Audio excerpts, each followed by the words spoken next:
Apa makna sebenarnya dari hobong? Dan banyak juga yang salah kaprah, hobongnya itu di ulan apa sebenarnya diberikan? Di ulan Sarimatua kah?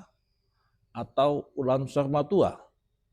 Dan siapakah sebenarnya yang meninggal baru hobong itu dilaksanakan?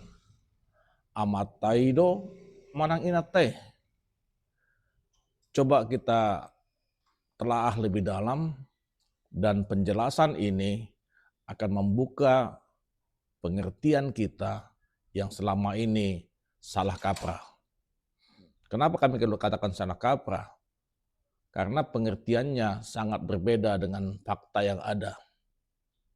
Baiklah, kita akan jelaskan apa itu hobong, dan ada dua hal yang berkaitan dengan hobong. Yang pertama, hobong itu adalah ulaun di patupa di ulaun Sarumatua. Itu yang pertama.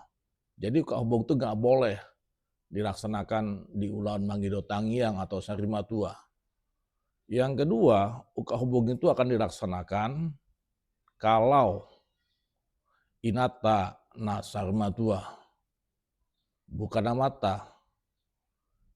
Jadi kalau amata na Sarimatua biasanya di daerah kami Samosir itu di Pasahma Pisona Gajang baru dosi holma tu hula-hula tutulang ma Pisona Gajang molo amat tanah Sarmatua.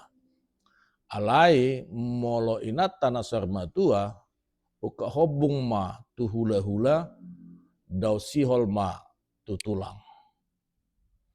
Jadi uka hobung itu akan diberikan kepada yang menjadi hula-hula di ulaone molo inatado na Sarmatua.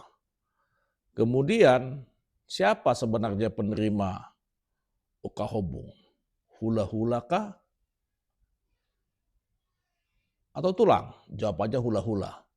Tapi pertanyaannya kemudian, apakah hula-hula itu itoja kandung atau paramannya yang menerima hobong? Dalam beberapa pernyataan atau kegiatan hobong yang kami ketahui dan penjelasan dari para orang tua, hobong itu dilakukan dan diterima oleh para manni Nasarmatua. Contohnya kalau namburunya meninggal, paramannya lah yang hobong. Begitulah penjelasannya supaya tidak salah kaprah. Hobong itu di ulaun Sarmatua dan molo inado naung Sarmatua jala paraman nado nama jalo ukap hobong. Horas mak.